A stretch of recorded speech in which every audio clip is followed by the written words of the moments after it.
Jadi ketika kemudian kita belajar kepada siapapun, guru spiritual, yang paling penting adalah pertumbuhan spiritual itu tetap larinya ke dalam diri, bukan faktor eksternal. Bukan, bukan, Gitu ya, Pak ya? bukan. Oke. Nah, aku ada satu pertanyaan lagi di luar topik ini, Pak Wayan, mumpung inget gitu ya. Ya. Aku kan setiap lihat Pak Wayan makan nih, mohon maaf nih agak-agak pribadi gitu ya. Jadi ketika lihat Pak Wayan makan kan nggak pernah nih mau makan makanan yang bernyawa, daging gitu. Itu ada ceritanya nggak sih dulu? Terus kemudian kenapa sampai memutuskan untuk tidak mau makan makanan yang bernyawa itu gimana Pak Wayan? Oh iya Mas Hendra. Dulu saya suka daging. Oh dulu suka ya? Ketika tidak mampu membeli. Saya suka daging ketika tidak mampu membelinya gitu. Dan sangat bahagia ketika akhirnya bisa beli sate, bisa beli ayam gitu. Dan ketika saya mulai sekolah SMA, tamat SMA kayaknya itu, 1989, 20 Mei, itu Hari Kebangkitan Nasional. Itu pas hari raya, bukan hari raya, hari peringatan ulang tahun yang pertama dari Karang Taruna di Banjar saya. Nah, pada saat itu kita mau motong kambing dan penyu untuk pestanya gitu. Dan nggak tahu kenapa semesta membawa saya kemudian datang lebih awal. Jadi agak siang-siang saya ke sana. Banjar masih sepi, nggak ada orang kecuali kambing dan penyu yang di situ. Nah, ketika saya tengok di daerah dapur itu ada kambing dan penyu masih belum dipotong gitu. Saya iseng memberi mereka daun, makanan. Pada saat saya memberi mereka makan, mereka menoleh saya. Tapi mata saya bertatapan dengan mata mereka. Yang kemudian yang saya lihat adalah kedua-duanya menangis.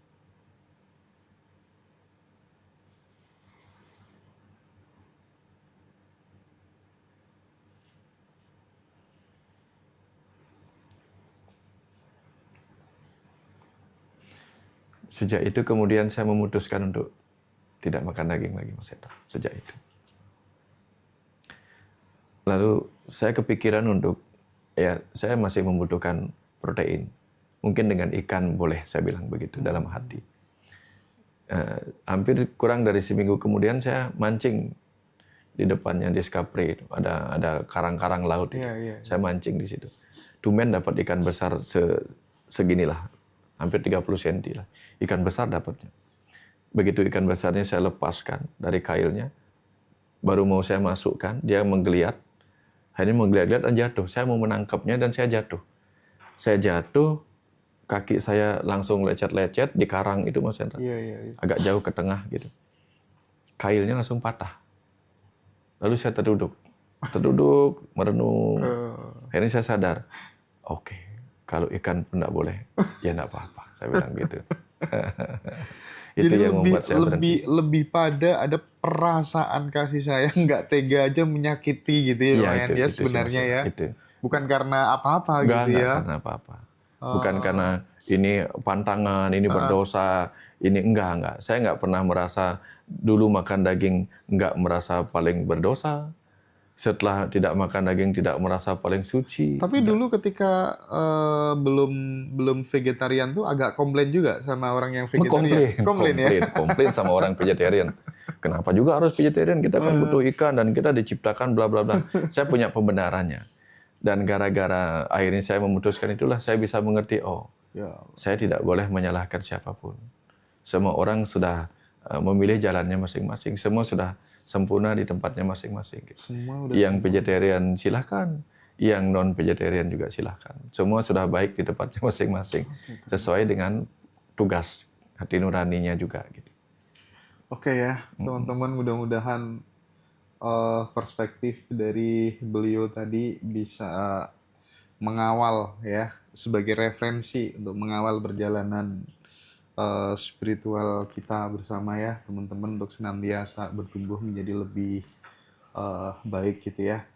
Nah Pak Wayan, kita ini kan di dalam tradisi spiritual manapun gitu ya, senantiasa mengencourage kita untuk berusaha untuk mencintai orang-orang yang kita benci. Nah, kan selalu kita diajarin seperti itu. Kita ini disakitin sama orang, tapi justru malah disuruh mendoakan. Ini kan ajaran yang gila dalam tanda kutip gitu ya. Nah, eh kan nggak mudah Pak Wayan gitu ya. Bagaimana supaya kemudian kita punya skill untuk bisa mudah memaafkan, mudah mencintai orang-orang yang melukai kita. Itu Hmm. kayaknya butuh jam terbang yang di atas rata-rata gitu ya. Gimana Pak? Cukup dengan mengubah persepsi dan perspektif Mas Hendra. Oke. Misalnya gini Mas Hendra. Mas Hendra suka nggak kalau Mas Hendra ditusuk Enggak dong. ditusuk orang dari belakang gitu? Enggak, Nggak enggak. mau jelasin. Heeh.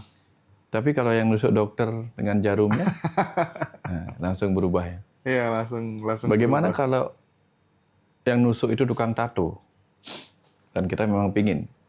Nah, kita akan mengabaikan rasa sakitnya karena kita memikirkan apa akibat dari rasa sakit itu. Kalau pergi ke dokter, ditusuk, akibatnya adalah kesembuhan. Kita tidak akan marah, tidak akan membenci dokternya. Bahkan kita berterima kasih lalu membayar. Begitupun tukang tatonya. Ya, kita tidak akan membenci itu. Terus misalnya begini, ada orang tiba-tiba menebang pohon-pohon di rumah kita. Marah nggak kita? Marah. Tapi kalau kita sendiri yang meminta dia memotongnya supaya tanaman lebih rapi atau bahkan pohonnya itu hilang dari rumah kita sesuai dengan keinginan kita, maka kita akan berterima kasih, tidak akan membenci. Nah, hal yang sama terjadi. Kalau orang yang menyakiti kita, kita lihat sebagai orang yang menebuskan utang karma kita nggak akan marah Mas Hendra. Karena kalau kita konsisten dengan pemahaman, kan gini Mas Hendra, kan banyak orang sudah tahu di ajaran agamanya. Kalau kita banyak dosa, maka kita akan dikirim ke neraka. Betul nggak? Nanti di neraka, dosa-dosa kita akan dibayarkan, dilunaskan, kan gitu. Dengan hukuman-hukuman. Tapi kalau kita konsisten memahami neraka sebagai naraika, sebagai alam manusia ini, maka di alam manusia inilah roh kita yang dulu penuh dosa, dimasukkan kembali ke dalam tubuh ini. Karena sebagai ruh kan tidak bisa terluka, tidak bisa tersakiti. Tapi begitu masuk ke dalam tubuh ini, kita bisa mengalami rasa sakit. Entah rasa sakit fisik, entah rasa sakit batin, karena apa yang dulu pernah kita lakukan. Maka ketika kita sadar di alam manusia ini, ruh kita sedang dibersihkan dari hal buruk yang pernah dia lakukan di masa lalu. Jadi orang menyakiti dia sama dengan orang yang membebaskan dia dari hutang rasa sakit yang pernah dia sebabkan pada orang lain. Kalau melihatnya dengan cara demikian, bagaimana mungkin kita akan membenci orang-orang yang menyakiti kita di kehidupan saat ini, Mas Hendra? Kita hanya bilang lunas, lunas, lunas. Terima kasih Tuhan, hari ini datang orang yang mencaci makiku dan membuat aku mengalami sendiri rasa sakit yang mungkin dulu pernah aku buat tanpa aku ingat lagi. Kalau orang itu tidak menyakiti aku tidak akan pernah belajar bagaimana rasanya disakiti oleh orang lain. Nah, jadi kalau kita melihatnya dengan cara begitu kan, contoh misalnya, ternyata gini loh rasa sakitnya disuntik sama dokter, daripada aku disuntik lagi, maka aku tidak mau sakit lagi. Kan gitu misalnya. Jadi daripada nanti saya lahir lagi dalam tubuh manusia untuk tersakiti seperti sekarang, saya berhenti menyakiti orang dengan cara yang apapun sekarang. Supaya nanti nggak perlu turun lagi ke bumi ini untuk menikmati rasa sakit yang sama yang saya sebabkan. Tapi kan banyak orang, Tuhan bebaskan aku dari dosa. Tanpa dia sadar bahwa cara membebaskan dari dosa adalah dengan melebur dosa itu sendiri. Dengan dibersihkan. Ya kita main-main kotor sepatu, bisa nggak sepatu dimantrai atau dipercikin air suci tiba-tiba jadi bersih? Nggak bisa. Dia hanya bisa bersih kalau disikat, direndam dengan air bubuk yang keras.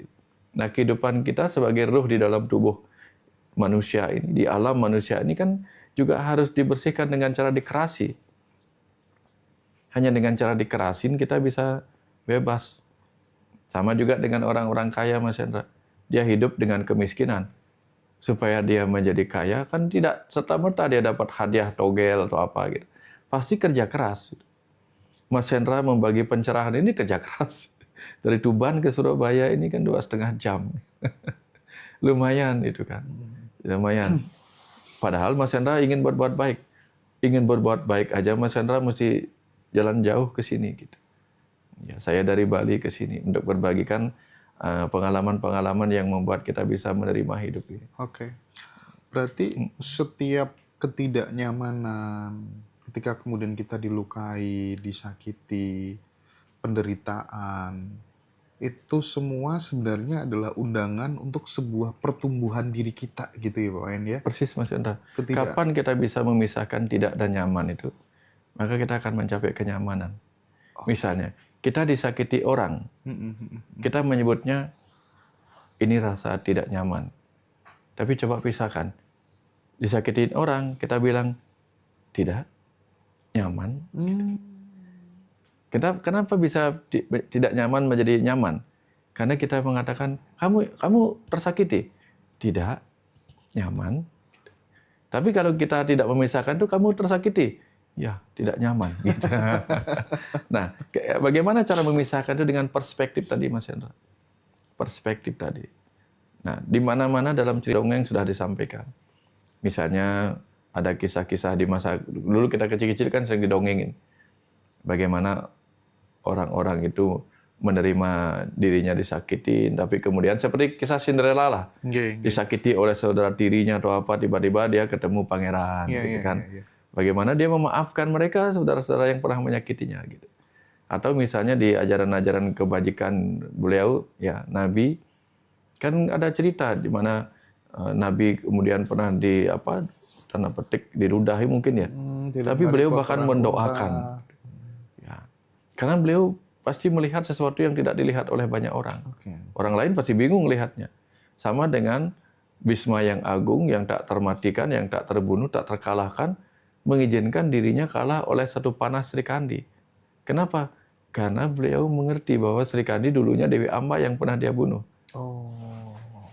Jadi kita hanya dalam cahaya terang hati nurani kita bisa melihat itu. Tapi kalau kita digelapkan oleh ego yang fight or flight, ya jelas Mas Hendra.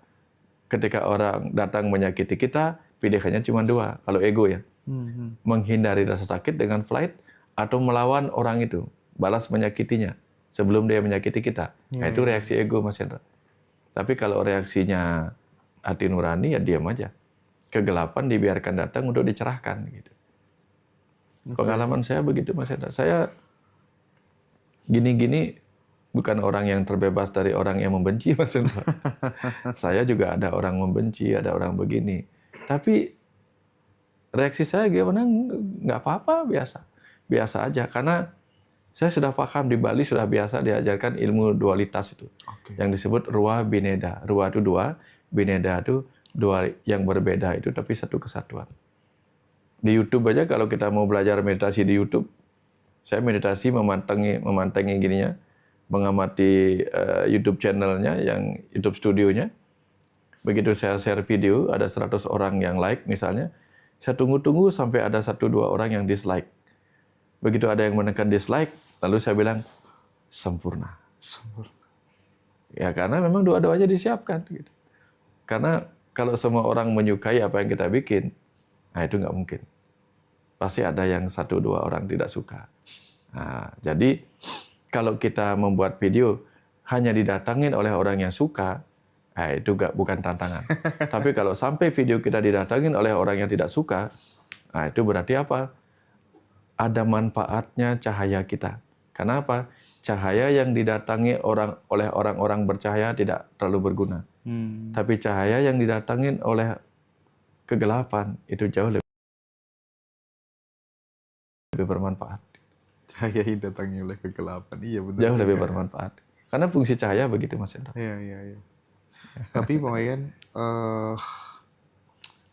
masalahnya kan tidak gampang gitu ya. Ketika kemudian kita ini jadi orang itu ketika berbuat salah, cepat-cepat minta maaf gitu ya. Ada orang berbuat salah, cepat-cepat kita memaafkan gitu. Itu kan Iya.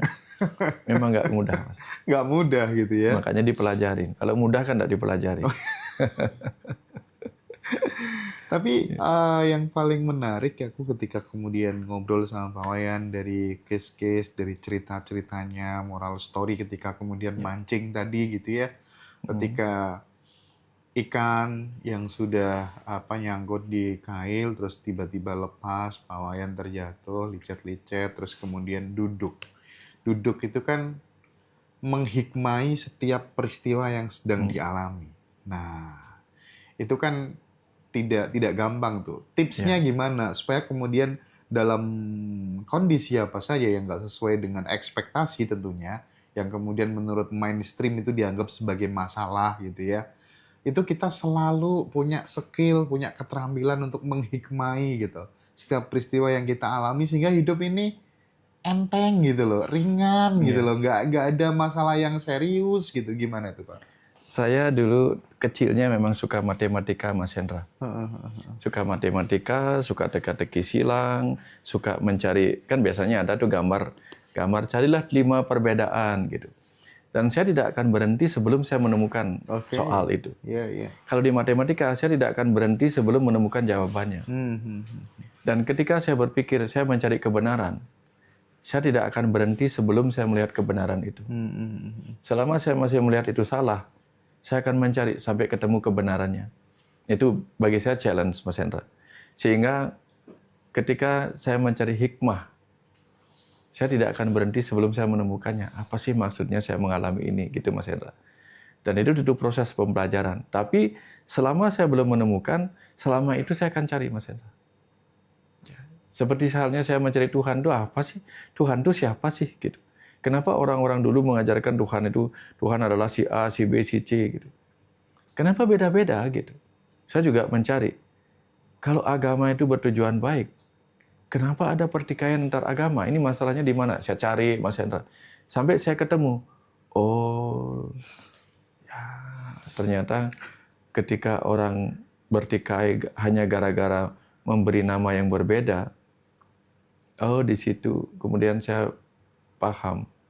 Itu tidak ubahnya orang-orang berkelahi satu sama lain hanya karena memberi nama matahari itu dengan nama yang berbeda. Ada yang memberi nama sun, ada yang memberi nama matahari, ada yang memberi nama matanai gitu.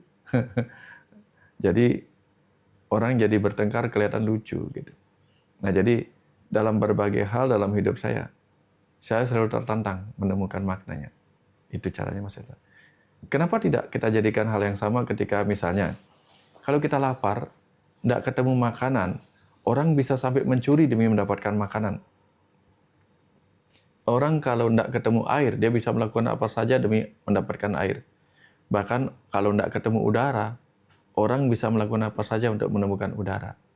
Tapi kenapa ketika tidak bertemu kebenaran, orang tidak mencarinya dengan penuh perjuangan? Ketika tidak ketemu makna dalam perjalanan hidupnya, kenapa tidak mencarinya sampai ketemu? Misalnya, kita disakitin orang, pasti muncul pertanyaan, kenapa sih orang itu nyakitin saya? Lalu kenapa nggak dicari jawabannya? Kan udah punya pertanyaannya, cari aja jawabannya. Salah satu caranya adalah dengan mencarinya dalam kaitan dengan karma. Kenapa sih orang itu nyakitin saya? Jangan-jangan saya pernah nyakiti dia di masa lalu, itu contoh. Jangan-jangan saya pernah menyakiti orang lain di masa lalu. Itu contoh kan. Nah, dengan cara demikian maka kita pasti akan lebih mudah untuk tenang dulu Mas Hendra sebelum bereaksi. Karena dengan dia mencari jawaban itu kita nggak akan bereaksi sembarangan Mas Hendra. Oke. Nah Pak, aku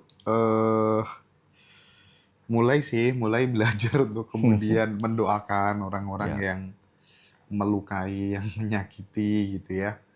Ada satu case yang mungkin ini perlu aku tanyakan gitu ya. Jadi H-1 channel kita dihack. Ya. Itu saya itu muncul pikiran kayak gini. Apa jadinya ya kalau semua channelku hilang? Ini kan agak aneh gitu. Jadi saya ketika kejadian Serius Mas Hendra berpikir itu satu hari sebelumnya? H-1, tanggal 13 tuh, 13 siang gitu. Apa jadinya ya kalau semua channelku tiba-tiba hilang? Aku gimana caranya cari uang gitu kan? Gimana aku bisa menghidupi gini-gini pokoknya segala macem gitu mikir. Apain sih punya pikiran kayak gitu kan?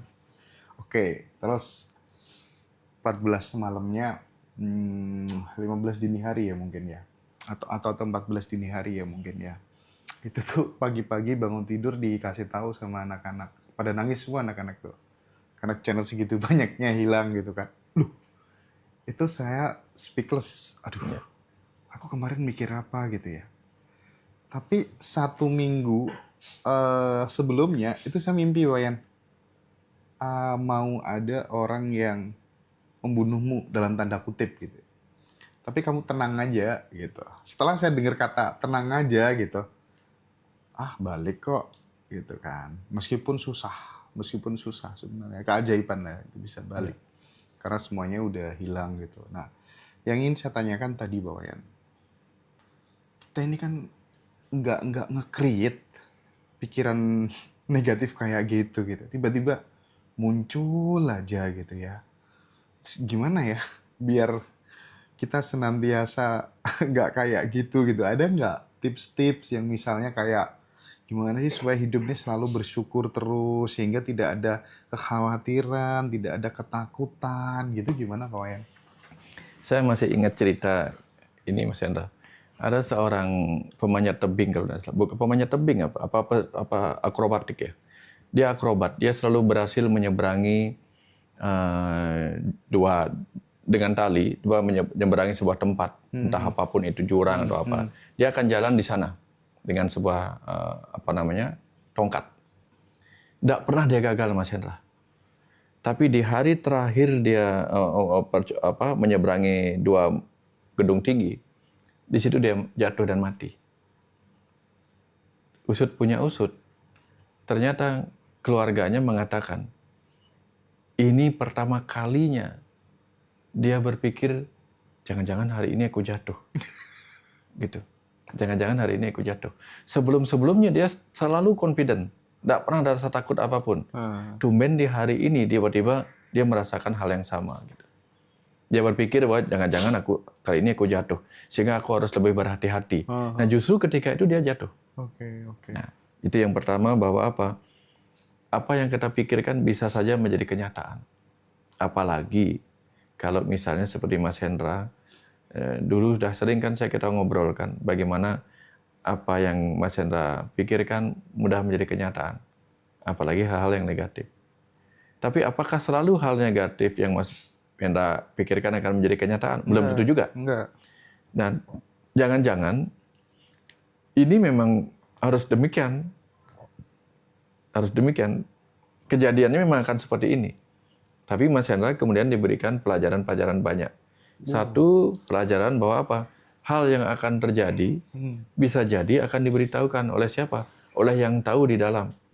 Sehingga pikiran kita digunakan oleh yang tahu di dalam, yaitu kesadaran roh kita, untuk mengatakan kejadian yang sama. Kejadian ini akan terjadi. Tapi yang pertama. Iya, aku potong sedikit tuh ya. Tapi setelah kejadian itu, aku menjadi kayaknya aku sudah tidak gampang percaya dengan manusia model dan jenis apapun kecuali yang ada di dalam diriku dah. Muncul keyakinan seperti itu. Persis, Mas Hendra. Dan itu yang pertama, bahwa itu kejadian.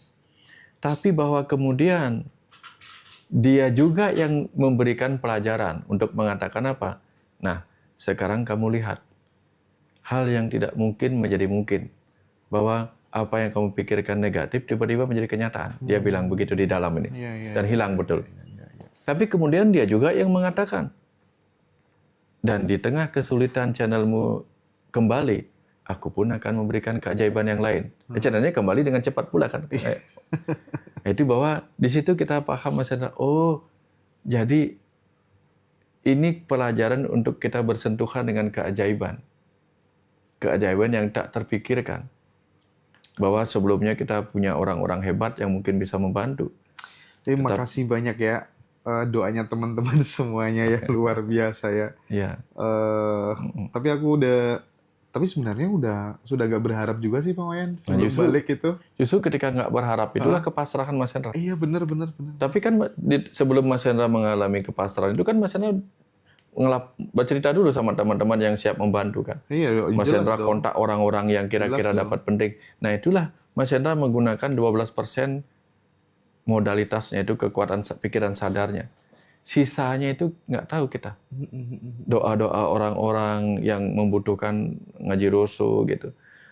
Itu adalah 88% sisanya yang kemudian menguatkan kejadian ini menjadi keajaiban gitu. Iya, iya. Doain ya teman-teman ya, masih ada 18 channel yang belum balik. Ya. Masih ada 18 channel yang belum balik, mohon doanya ya teman-teman ya. Oke, Ya. ini menarik sekali ya Pak Wayan. Jadi ada sebuah kesadaran akhirnya seberapa kuat kemudian kekuatan pikiran, keinginan kita terhadap kehidupan yang akan kita jalani itu ternyata dalam perjalanan kehidupan itu bisa memberikan kejutan-kejutan yang tak terduga untuk kemudian memanggil kita untuk semakin sadar dan bertumbuh. Gitu kira-kira aku memaknainya seperti itu ya Pak Wayan ya. Persis Mas Hendra. Tadi kan kita sudah obrolkan di awal tentang PLN dan rumah itu. Bagaimana jadinya kalau kekuatan manusia itu menjadi 100% terkonek dengan semesta. Kalau dia berpikir negatif menjadi kenyataan. Seperti Mas Hendra baru berpikir aja, gimana ya kalau channel ini hilang, tiba-tiba menjadi kenyataan itu. Bayang nggak? Hal-hal buruk bisa terjadi kalau kita memiliki kekuatan sebesar itu. Jadi ini juga pelajaran buat kita semua. Cukuplah menjadi manusia apa adanya. Iya. Nggak usah memiliki kesaktian berlebihan begitu. Ya. Oke, menarik sekali ya perspektif Wayan Mustika. Ya teman-teman semuanya yang di YouTube, yang di TikTok, dimanapun berada, aku mengundang sahabat semuanya karena udah banyak yang WA minta acara temu bareng Kopi Darat dengan Pak Wayan. Nanti rencananya bulan April ya, tanggalnya belum kita create. Nanti tunggu aja, kita akan bikin acara retreat atau apa namanya di Bedugul. Ya. Nanti kolaborasi indah, menarik antara Dr. Wayan Mustika dengan Mas Reza Watimena. Oh itu bakal keren banget teman-teman ya. Segera bisa inden kontak saya, kontak admin ya. Inden dulu, nanti kita waiting list dulu. Kira-kira teman-teman yang mau join silakan bisa hubungin kita secepatnya gitu ya. Jadi Pak Wayan kita break sejenak ya. Matur suwun Pak Wayan. Ya, Mas Hendra.